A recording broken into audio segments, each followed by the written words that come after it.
Así mismo. Perfecto. Muchas gracias. Ok.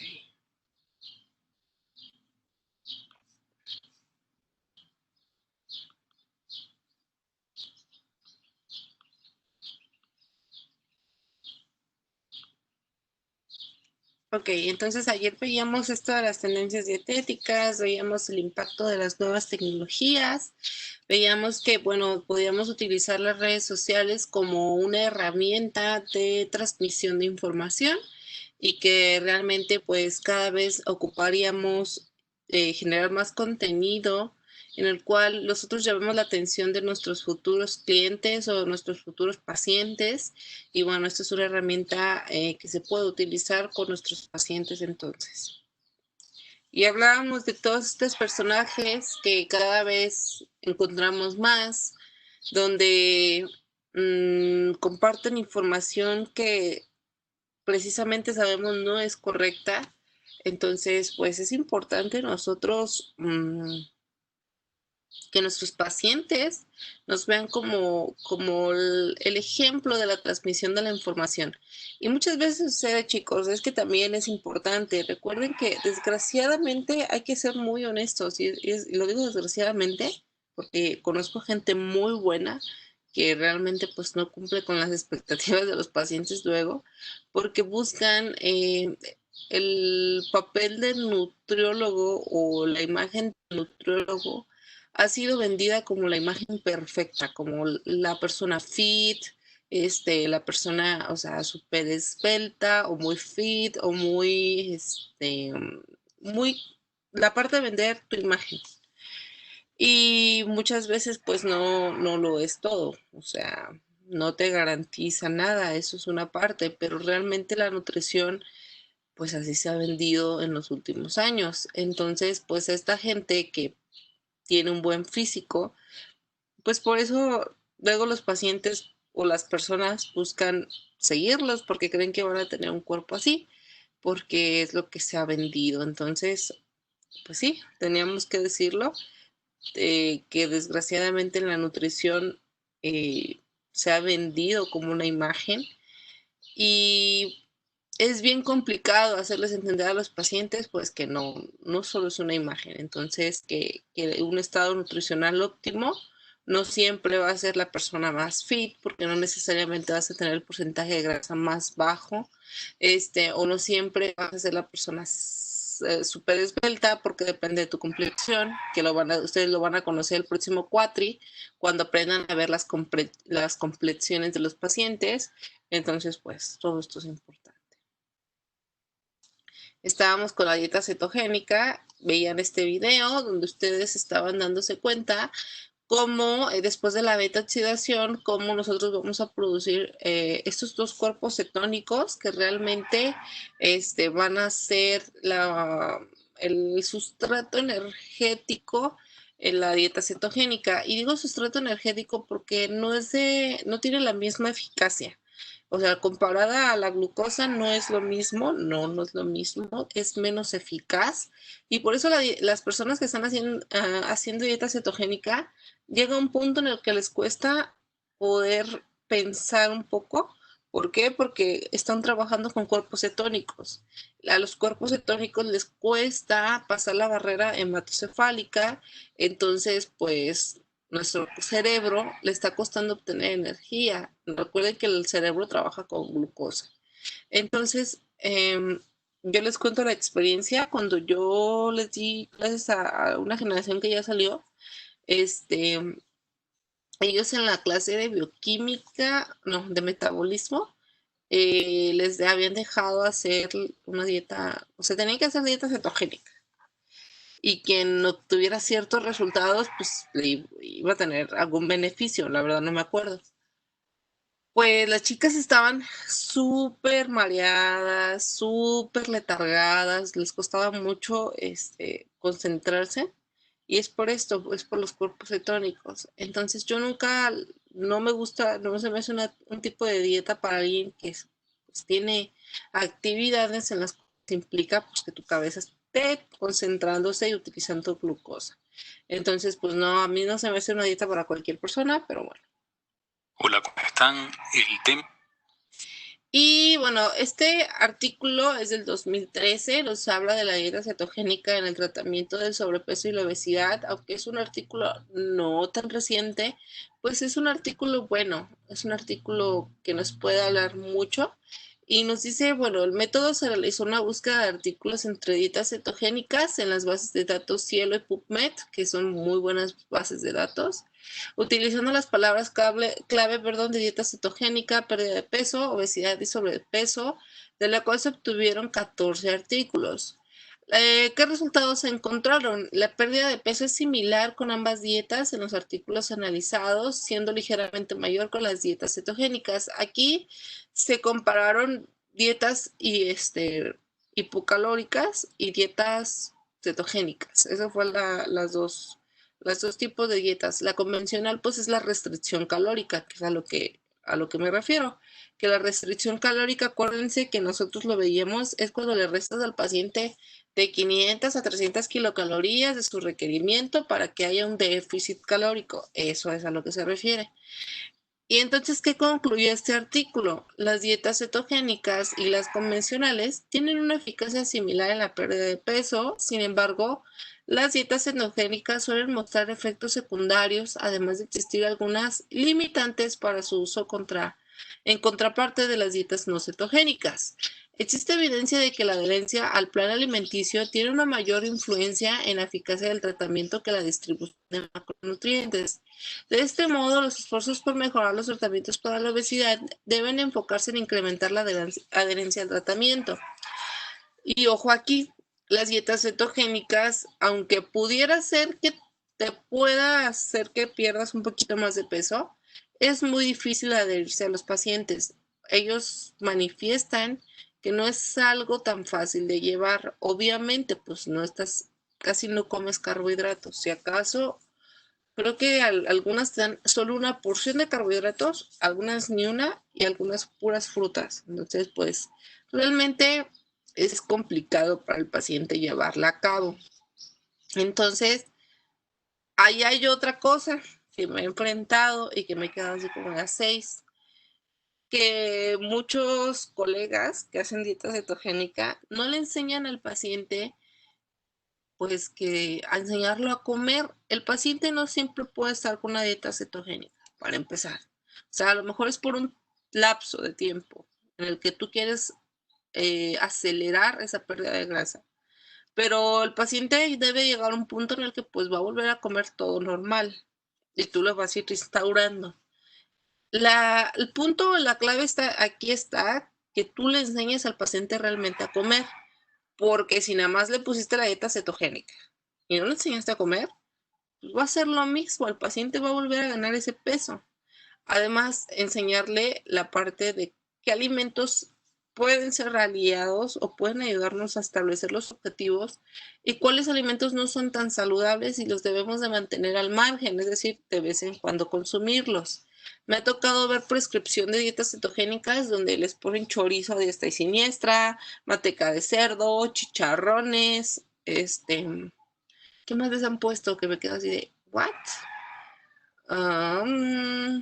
Mantequilla, o sea, me ha tocado ver ese tipo de dietas que digo, ¿es en serio? O sea, y el paciente sí va a tener peso, claro, ¿por qué? Porque está obteniendo energía a partir de estos cuerpos cetónicos, pero pues al final, como no aprendió qué alimentos no hay que usar en mayor proporción, pues el paciente probablemente una vez que deje la dieta cetogénica, pues va a poder volver a ganar peso. Y esa es una realidad. ¿Sale? Digelin en 1921 hizo la primera observación clínica de la relación entre el ayuno y las crisis epilépticas. Ojo aquí. Debido a que algunos de sus pacientes se mantuvieron libres de crisis convulsivas mediante el ayuno. Como yo les decía, en pacientes que llegan a tener epilepsia, es decir, convulsiones, se les puede dar una dieta cetogénica, sí tiene beneficios, de hecho, como yo les decía, como los cuerpos cetónicos no atraviesan o les cuesta atravesar la barrera hematocefálica, pues entonces el cerebro no tiene tanto sustrato energético. Recuerden que las convulsiones lo que pasan son descargas y ocupas energía para esas descargas. Y al no mandarle el sustrato energético para que sucedan esas descargas, pues disminuyen las crisis convulsivas. Eso es lo que pasa, chicos. Entonces, si ustedes van a dedicarse a las áreas clínicas, pues si llega un paciente contigo que se convulsiona, durante los periodos de convulsión, ¿le beneficiaría la dieta cetogénica? Sí, sí le va a beneficiar. Pero una vez que deje o que disminuyan esos episodios de convulsiones o crisis epilépticas, dieta normal, o sea, es una dieta, vas instaurando su dieta normal. La dieta cetogénica solo es durante los periodos en el que el paciente manifieste estas crisis epilépticas. Entonces, en 1921 fue como se pensó que la dieta cetogénica podría tener un efecto sedante para el cerebro, ya que la producción de cetosis tenía un efecto semejante a la inanición. Lo que les vuelvo a decir, no le estás dando energía al cerebro, entonces, bueno, sí, pero no en gran escala, y entonces pues disminuyen las crisis epilépticas. Entonces ahí tienen, si conocen a alguien con muchas convulsiones, es alguien que sí se podría beneficiar durante este tiempo junto con el tratamiento médico para disminuir las crisis convulsivas. Entonces vemos que es una alternativa en el síndrome asociado con el defecto de la proteína transportadora de glucosa, que suele producir una crisis de hipoglucemia, disminución de la cantidad de glucosa contenida en el líquido cefalorraquídeo, y neuroglicopenia, manifestación derivada del sufrimiento neuronal producido por la hipoglicemia. Esto sugiere que una dieta influye favorablemente en la disminución de energía cerebral y en el aumento de la resistencia a las crisis epilépticas, lo que les dije. Entonces, es bien complicado. También hay que ver cuál es el origen de esas convulsiones. Aquí vienen algunos probables orígenes, pero por ejemplo, yo llegué a tener de las pocas pacientes pediátricas en la maestría, les he contado siempre esa historia, la bebé de 9 meses que tenía 20 convulsiones al día, tenía un error innato del metabolismo de la glucosa, entonces pues ahí súper complicado porque ella no metabolizaba en sí la glucosa y siempre tenía hipoglucemias, entonces muy complicado, ahí es por un error innato del metabolismo, entonces buscar cuál es el origen, eso es muy importante. Porque por ejemplo en ella, pues una dieta cetogénica realmente no iba a hacer la diferencia. Obviamente sí se busca ciertas estrategias, pero en ella una dieta cetogénica no iba a hacer la diferencia al ser un error innato. Entonces, pues esta es otra razón. Y vamos, en este artículo del 2015, vemos que la efectividad de la dieta cetogénica en el tratamiento se ha demostrado entre el 75 al 77% de los pacientes tratados, lo cual ha posibilitado la disminución e incluso la eliminación de fármacos epilépticos, un incremento detectable del grado de vigilia y una mayor inserción a la vida normal. No se recomienda su uso por más de 2 años, aunque su efecto perdura en el tiempo. Es decir, se ha visto que usarla durante el periodo en el que el paciente se está convulsionando, tiene más crisis convulsivas, nos va a dar mejores resultados y van a ser resultados que van a perdurar por mucho tiempo, aunque no hay que dar por más de 2 años. O sea, son tiempos muy instaurados. Es cuando el paciente está teniendo muchas crisis epilépticas, nosotros hacemos esta dieta cetogénica y una vez que los síntomas empiezan a disminuir, le vamos empezando a introducir otra vez al consumo normal de sus carbohidratos. Y aquí no les puse, como ya saben, pues es nutrición y dietética, no es cálculo dietético, pero hay diferentes tipos de dieta cetogénica. Vamos a ponerlo aquí. Hay uno en el que tú distribuyes 10% de tu gasto energético total en forma de carbohidratos. Si no me recuerdo, el 50%, gasto energético total, perdón, es el 60%, el gasto energético total en forma de grasa, y el 30% en forma de lípidos. Este es el que se ha visto que puede tener más resultados muy, muy consolidados. Perdón, aquí es proteínas, me equivoqué. Proteínas. ¿Por qué? Porque como le estás restringiendo demasiado los carbohidratos, pues evidentemente el paciente pues va a utilizar estos cuerpos cetónicos para obtener energía. Esto para la pérdida de grasa. Esto para la pérdida de grasa, para crisis epilépticas también. Hay otro que es menos... vas a tener, para ver los resultados, vas a tener que ver un poco más tiempo, sobre todo en la pérdida de grasa corporal, donde le das 30% de hidratos de carbono, les das 50% de grasa, de hecho aquí es el 40%, y les das 30% de proteínas.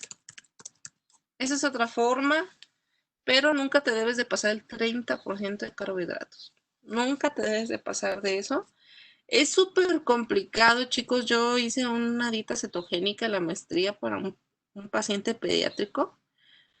Complicadísimo, complicadísimo, porque la verdad es que pues yo sí soy de darles carbohidratos a los pacientes.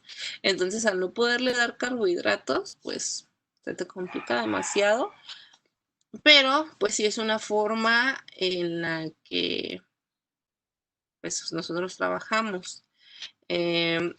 Ustedes ya saben calcular, ¿verdad, chicos? ¿Ya les enseñaron a hacer su distribución y todo de alimentos? Chicos, ¿sí? Sí. Ok. ¿Ya saben hacer menús? Más o menos. ¿Más o menos? ¿Ya han hecho? ¿Cuántos, Sí, es lo que cuántos estamos menús? viendo esta semana.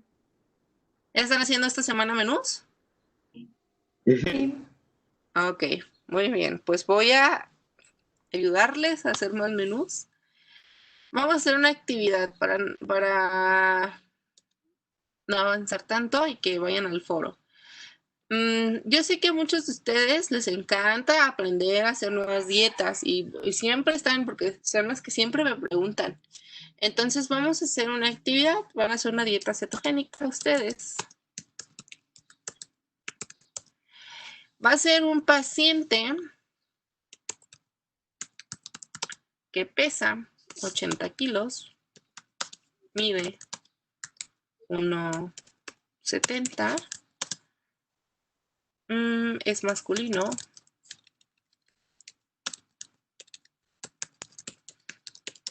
sedentario.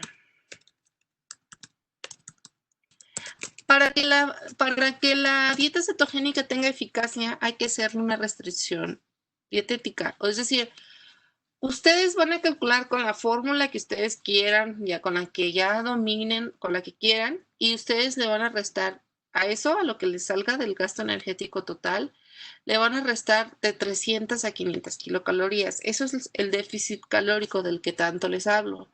Después van a distribuir de esta forma. De hecho, no, les vamos a poner 20% de carbohidratos, vamos a poner 50 de grasa, y 30 de proteínas. Van a distribuir de esta forma. Van a distribuir de esta forma en su cuadro dietosintético y van a hacer el menú. ¿Cómo ven? ¿Lo hacen o no? ¿Cuánto tiempo, Miss? ¿Qué les parece si les dejo, o sea, apúntenlo, no lo hagan ahorita para que lo hagan con la comodidad de su casa y los dejo hasta el domingo? ¿Les parece? Sí. Sí, está bien. Perfecto. Entonces apúntenlo, les voy a abrir la plataforma ahorita que pasen ustedes a contestar el foro, pero van a tener hasta el domingo. ¿Cuántos años va a tener el paciente? Sí, buena. El paciente tiene 40 años. ¿Ok? Entonces, esta va a ser la dieta que ustedes van a calcular. Apúntenla por ahí. Van a tener hasta el domingo. Y el día martes, nosotros hacemos un análisis de qué tanto les costó, si fue fácil para ustedes hacer el menú. Lo que tienen que hacer ustedes es, obviamente, cálculo energético. ¿Qué os voy a poner? Cálculo energético, donde haya un déficit calórico. Acuérdense, eso siempre debe de haber para la pérdida de peso. Déficit calórico de 300 a 500 kilocalorías. Ustedes eligen cuántas les quieren restringir. Van a hacer la distribución, el cuadro dietosintético, que es como está aquí arriba. Van a hacer su distribución, ya saben hacer la distribución de alimentos.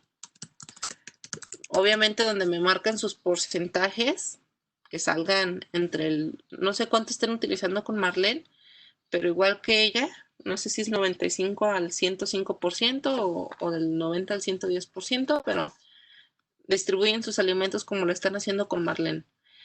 Y el menú de un día. Eso es lo que van a hacer, es lo que me van a subir a esa actividad.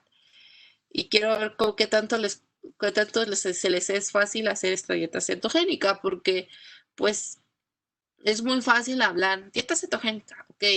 A ver, ¿qué tan fácil es hacer un menú? A mí al menos sí creo que no me gusta trabajar con dietas cetogénicas. He trabajado, sí, algunos pacientes lo requieren, pero no son tan de mi agrado. O sea, de verdad, creo que sí es como algo muy pesado de llevar. Al menos para mí, que yo lo intentaba hacer, porque lo he intentado hacer. Híjole, yo la verdad llego a sentirme muy mal y ni siquiera uso el 20% de carbohidratos. 30, 40 y no, o sea, no es algo que a mí me sirva o me funcione. Pero bueno, ustedes van a darse cuenta qué tal. Entonces ahí lo apuntan, esta es la actividad, les voy a subir esta actividad a plataforma para que la puedan completar. Bueno, vamos a iniciar nada más ayuno intermitente para que ustedes pasen a la plataforma a contestar el foro. Es un video, si no se escuchan me comentan, pero se los voy a poner. ¿Se escucha? Sí. Perfecto.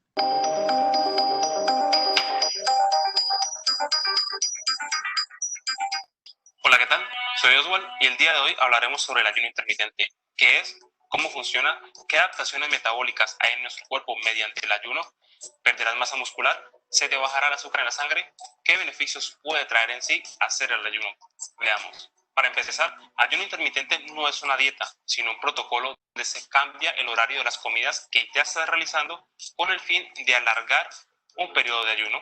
Este tiempo puede oscilar entre 12 y 24 horas aproximadamente, que son los protocolos más habituales. Por ejemplo, todos nosotros al dormir estamos un periodo en ayunas, que son aproximadamente 6 a 10 horas, dependiendo de las horas que pases de sueño y dependiendo de la hora de que hagas la cena y la hora de que desayunes. Por eso se le llama desayuno, porque se sale del ayuno. Entonces, todas estas horas que hayas pasado sin ingerir alimentos, desde la cena hasta el desayuno, has estado en ayunas. Entonces, lo que se busca con el ayuno intermitente es alargar ligeramente estas horas, sea atrasando el desayuno o adelantando la hora de la cena para obtener los beneficios del ayuno. Pero seguramente te estarás preguntando si es sano estar en ayunas. De hecho, normalmente se recomienda desayunar y comer cada 3 horas. Entonces, ¿qué beneficios tiene? Sí, suena contradictorio. Esto no tiene sentido.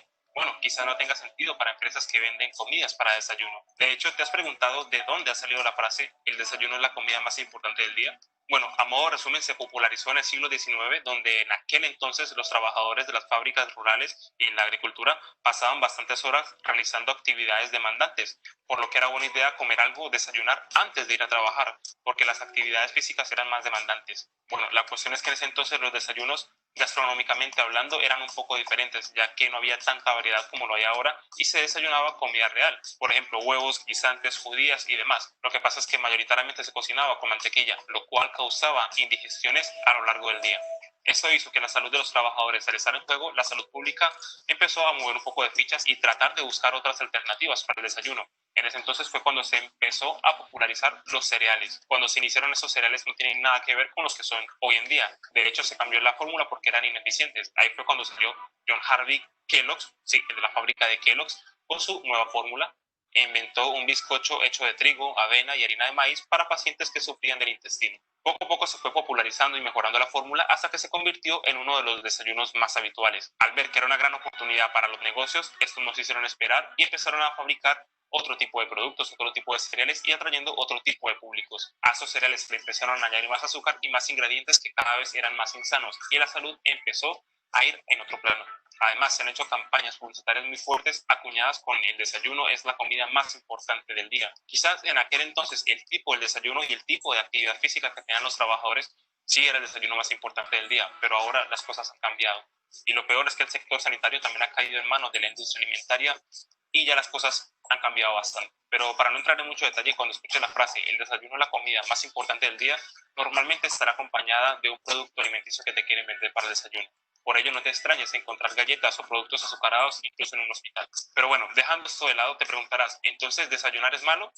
No, lo más importante es el tipo de alimentos que se consuman en este caso en el desayuno, pero tampoco quiero centrarme en el desayuno, que este no es el tema del vídeo. Estamos hablando del ayuno. Para entender qué pasa en nuestro cuerpo cuando estamos ayunando, es importante entender qué pasa cuando comemos. Básicamente nos alimentamos porque en los alimentos se encuentran los nutrientes que nuestro cuerpo necesita para subsistir. Y cada vez que hacemos una ingesta de alimentos, estamos llenando las reservas de nuestro cuerpo. Pero entonces, cuando no comes, cuando estás en ayunas, las reservas que ya tienes en tu cuerpo se empiezan a utilizar como energía. Lo que no solemos tener presente es que el ser humano tiene suficientes reservas energéticas para mantener el organismo con vida durante 1 o incluso 3 meses, dependiendo de cada persona, de su composición corporal y el gasto energético de cada una de ellas. De hecho, el caso de ayuno más largo que se ha estudiado es el de este hombre que pesaba 207 kilos y realizó un ayuno de 382 días hasta llegar a un peso de 86 kilogramos. Durante todo ese año se mantuvo con multivitamínicos y agua y todo estuvo monitorizado en una clínica para saber que iba bien de salud. Y durante todo ese tiempo perdió más de 100 kilos y se pudo mantener vivo porque tenía las reservas suficientes en su cuerpo. Pero ¿cómo sucedió esto si nos da hambre 3, 4, 5 veces al día? ¿Cómo se pudo mantener tanto tiempo con vida y no pasar tanta hambre? El ejemplo que daré a continuación simplemente será un resumen de lo que sucede en nuestro cuerpo cuando dejamos de comer hasta el punto de morirnos de hambre. Si quieres la información completa, te invito a que mires el enlace que está en la descripción del vídeo. Pero a modo de resumen, ¿cuáles serán las adaptaciones que pasan en nuestro cuerpo si el ayuno se prolonga hasta el punto de morirnos de hambre? Para que te hagas una idea, un hombre de 70 kilogramos con un 15% de grasa corporal tendrá reservas energéticas de un total aproximadamente de 161.000 calorías provenientes de la grasa corporal. Las necesidades energéticas de una persona en el transcurso de 24 horas oscila entre 1.600 y 4.000 calorías, dependiendo de las necesidades de cada persona, del gasto energético que tenga durante el día. Por tanto, la energía que tiene almacenada en su cuerpo en forma de grasa abastecerá su cuerpo para mantenerse con vida durante 1 a 3 meses aproximadamente. Pero hay un pequeño detalle, que nuestro cuerpo utiliza varias fuentes de energía durante el día, la grasa y también la glucosa. Pero las reservas de glucosa que hay en nuestro cuerpo duran aproximadamente 24 horas. Entonces, ¿cómo hace para mantenerse tanto tiempo sin comer? Como verás en la siguiente gráfica, justo después de realizar una comida, los niveles de glucosa y otros nutrientes estarán elevados en la sangre, pero porque acaban de entrar en el torrente sanguíneo. Esos niveles empiezan a bajar y en el transcurso de 4 horas aproximadamente bajan por completo, momento donde nos empieza a dar hambre nuevamente. Entonces, en la primera fase, nuestro cuerpo utiliza principalmente glucosa. Cuando nos alimentamos, el aparato digestivo hace su respectiva digestión y los alimentos llegan al intestino delgado, donde serán absorbidos la mayor parte de los nutrientes y la sangre llevará estos nutrientes a sus respectivas células. Durante las primeras 4 horas estaremos sin hambre y los niveles de glucosa en sangre estarán relativamente estables, pero los niveles de glucosa irán descendiendo poco a poco hasta el punto que nos darán hambre nuevamente, que es aproximadamente 4 horas. Habitualmente la glucosa se obtiene a través de los carbohidratos y los carbohidratos es prácticamente todos los alimentos de origen vegetal, pero cuando se deja de consumir carbohidratos, por ejemplo, o se está en un periodo de ayuno, el cuerpo empezará a utilizar la glucosa que está almacenada en el hígado en forma de glucógeno hepático. Entonces, durante las primeras 6 u 8 horas aproximadamente sin comer, la glucosa que está en el hígado se empieza a liberar, ya que gracias al glucagón, que es una hormona que empieza a segregar el páncreas, empieza a degradar esta glucosa y empieza a liberarse poco a poco para mantener los niveles de glucosa en sangre estables. Lo que quiere decir que cuando no consumas carbohidratos o alimentos ricos en glucosa, como lo quieras llamar, tu cuerpo va a empezar a producir su propia glucosa a través del hígado. Eso es totalmente normal y pasa siempre cuando estás en ayunas, cuando estás sobre todo durmiendo. Entonces, si sigues sin comer y pasas un periodo de ayuno, Pasamos a la segunda fase y es cuando el cuerpo también empieza a utilizar la grasa como fuente de energía. Cuando queda poca glucosa en el hígado, el cuerpo todavía necesita seguir produciendo glucosa. Entonces, como ya no tiene tanta glucosa en el hígado, va a empezar a descomponer la grasa que está almacenada en el tejido adiposo, la grasa que nos interesa normalmente eliminar. Esta grasa saldrá de la célula y se descompone en ácidos grasos y glicerol. Algunos tejidos de nuestro organismo empezarán a utilizar la grasa como fuente de energía. Sin embargo, el cerebro es uno de los órganos que utiliza bastante glucosa y se dice que el cerebro es glucodependiente, es decir, que únicamente funciona con glucosa, aunque hay ciertos matices sobre esto. Lo que pasa es que los ácidos grasos son, digamos, demasiado grandes para cruzar la barrera hematoencefálica, que es la barrera que está en el cerebro y permite entrar ciertas sustancias. Como los ácidos grasos no pueden cruzar esta barrera, tienen que pasar por otro proceso. Si el cuerpo continúa en ayunas, necesita energía, el cerebro necesita energía. Entonces, en este punto, el hígado empieza a entrar en un ciclo. En este caso, los ácidos grasos que han salido de la grasa corporal las va a convertir en cuerpos cetónicos. Los cuerpos cetónicos, digamos que son un poco más pequeños y sí pueden ser utilizados por el cerebro como fuente de energía, sobre todo el beta-hidroxibutirato, que es el que se utiliza en este caso. En esta parte presta mucha atención, sobre todo si realizas deporte, porque si no has entendido lo que es el catabolismo muscular, aquí lo vas a entender de una mejor manera. El cerebro principalmente utiliza glucosa como fuente de energía, y digamos que de ese 100%, el 70% proviene de la glucosa y el 30% aproximadamente de los cuerpos cetónicos, de la grasa. Cuando se llega al cuarto a quinto día de estar en ayunas y estar en cetosis, el cuerpo empieza a revertir esas sustancias, es decir, que ahora en vez de utilizar el 30% de los cuerpos cetónicos, empieza a utilizar incluso el 75% de los cuerpos cetónicos y un 25 a 30% la glucosa, es decir, ya necesita menos glucosa y se está acostumbrando a utilizar más grasa como fuente de energía, porque hay menos glucosa. Sin embargo, este 30% aún lo sigue necesitando y es aproximadamente 120 gramos de glucosa al día. Sin embargo, ese 30% de glucosa lo sigue necesitando. Normalmente el cerebro suele utilizar entre 100 y 120 gramos de glucosa al día para mantenerse, pero ahora en este caso, como no hay tanta glucosa en la sangre, tiene que reducir esa cantidad, esa necesidad. Y aproximadamente son 30 gramos de glucosa al día que necesita, ¿vale? ¿Qué quiere decir esto? Que necesita glucosa. ¿Y de dónde la va a sacar? Como ya no hay suficiente glucosa en el hígado, en este punto es cuando necesita buscar otras fuentes para producir glucosa. Y es cuando empieza a tomar los aminoácidos que se encuentran en la masa muscular. ¿Eso qué quiere decir? Que en este periodo, a los 3-4 días de estar en ayunas, vas a perder un poco de masa muscular, porque esa masa muscular, esos aminoácidos que se encuentran allí, se van a utilizar para sintetizar glucosa, para mantener prácticamente el cerebro. Son aproximadamente 30 gramos que se van a utilizar al día de glucosa. De estos 30 gramos de glucosa que necesita el cerebro, aproximadamente 20 gramos los podrá utilizar de glicerol. El glicerol es una molécula de grasa básicamente que proviene de los triglicéridos, de la grasa corporal. Entonces quedan faltando otros 10 gramos para completar los 30. Estos 10 gramos los va a utilizar de los aminoácidos, de la masa muscular básicamente. Entonces aquí es cuando empieza a haber un catabolismo muscular a los 3 días.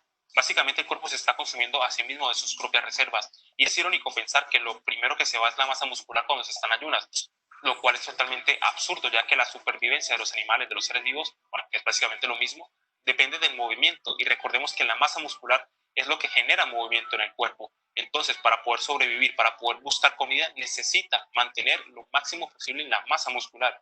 Y la grasa corporal es para mantener esa energía.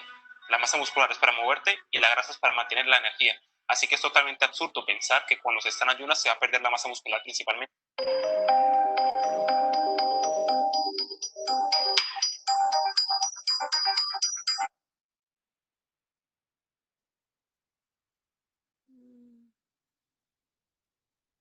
A ver, espérame tantito creo que le borraste el video. Bueno, aquí está. Hay cosas que el chico dice, aquí les voy a poner pausa. La siguiente, para que puedan hacer su foro, lo vamos a parar aquí. Les voy a seguir poniendo el video la siguiente clase para que lo volvamos a repetir. ¿Qué opinan? A ver, quiero escucharlos antes de cerrar la clase. ¿Qué opinan de lo del video?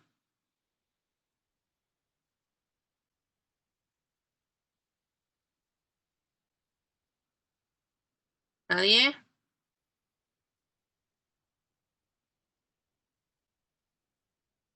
¿Se escucha, chicos? Pues en lo personal, me sorprende la manera en que el cuerpo se va acostumbrando a, como cuando lo sometemos al ayuno, como va buscando otras fuentes de energía, si no le damos la suficiente. Perfecto. Aunque si tú le preguntas a alguien que ha investigado últimamente sobre cómo utilizamos sustratos energéticos, te va a decir que este chavo no totalmente te lo está diciendo como sucede. La realidad es que para el cuerpo es mucho más fácil agarrar aminoácidos para obtener energía que cuerpos cetónicos. Es un proceso más complicado. Entonces es falso. Metabólicamente, ahí es algo que les quería decir de este video. Lo demás está muy bien explicado. Pero eso de que los aminoácidos es hasta el último no es verdad. Está comprobado que como para tu cuerpo, si tú no tienes la suficiente glucosa en sangre, es muy fácil hacer gluconeogénesis a partir de aminoácidos. ¿Por qué? Porque es más fácil, es como más accesible que hacer todo el proceso de producción de cuerpos cetónicos, que lo harás también seguramente, sí, depende de cuánto quieres de ayuno. Pero también para el cuerpo es mucho más fácil utilizar estos aminoácidos. Entonces, falso. Con cualquier tipo de dieta en la que estés haciendo gluconeogénesis, de ley te vas a llevar un poco de músculo. Y no en los 3 días, no. Te vas a llevar. ¿Por qué? Porque, por ejemplo, ustedes se dan cuenta, cuando empiezan a perder peso, que iniciaron a lo mejor a hacer ejercicio y entraron en una fase de déficit calórico, de ley perdieron grasa, pero se llevaron poquito músculo, quizá no tanto, quizá 1 kilo a lo mejor, aunque la parte del tratamiento nutricional, nuestra meta, y que es lo que yo casi siempre busco con mis pacientes, es que me pierdan grasa y al mismo tiempo puedan ganar músculo. Y esa es la estrategia nutricional que ustedes tienen que lograr. Ustedes deben de cuidar mucho el músculo en sus pacientes, muchísimo. Entonces, no es complicado, la realidad es que no es complicado. Mientras tú establezcas un déficit calórico junto con ejercicios, donde no solo sea cardiovascular, sino con ejercicios de resistencia, tu paciente va a mejorar su composición corporal. A eso se le llama recomposición corporal. A lo mejor no te va a perder peso, pero vas a cambiar la parte de cómo estás distribuido ese peso. A lo mejor va a llegar conmigo Aranza y Aranza pesa 60 kilos y tiene 30% de grasa. Entonces, no voy a lo mejor a hacer que baje de esos 60 kilos, pero voy a disminuir su grasa corporal y voy a aumentar su nivel muscular con esos 60 kilos. Es una reestructuración de la composición corporal. No sé si queda claro. Y eso es lo que nosotros debemos buscar muchas veces en la consulta con nuestros pacientes. ¿Dudas sobre el video? La siguiente clase lo vamos a terminar de ver. ¿Dudas sobre el video? No, Miss. No. Ok. Entonces, si no hay duda, chicos, vamos a pasar al foro donde ustedes van a leer el artículo de hechos de ayuno intermitente para que la siguiente clase esto ya sea mucho más fácil. Entonces vamos a pasar a responderlo. Recuerden, son 15 renglones. Tiene calificación. Ya aprendí a ponerles calificación por comentario. Por favor, respeten esos 15 renglones. Sus conclusiones, obviamente, de acuerdo a lo que leyeron en el artículo. Y sería todo. ¿Alguna otra duda, chicos?